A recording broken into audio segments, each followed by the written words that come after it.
Νιάρ, νιάρ, νιάρ. Έχω γίνει ο τέλειος σπιτόγατος. Γιατί με την έδωρο κάρτα του Dilbert έδωσα μόλις 59 ευρώ και έκανα αγορές για το σπίτι μου αξίας 100 ευρώ. Μπείτε όμως κι εσείς στο dilbert.gr και πραγματοποιήστε τις πιο συμφέρουσες αγορές στις πιο γνωστές αλυσίδες καταστημάτων.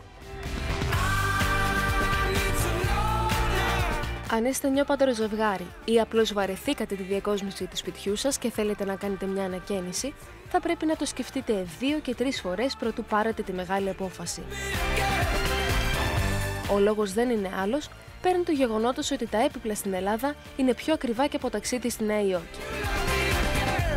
Η επίπλωση μιας κρεβατοκάμαρας, η οποία αποτελεί από τα κυριότερα μέρη ενός σπιτιού, μπορεί να κοστίσει συνολικά ως και 3.000 ευρώ, με αρκετές εταιρείες να φερούν αυτές τις τιμές ευκαιρία, λαμβάνοντας μαζί διπλό κρεβάτι, σιρταριέρα και 2 κομμωδίνα.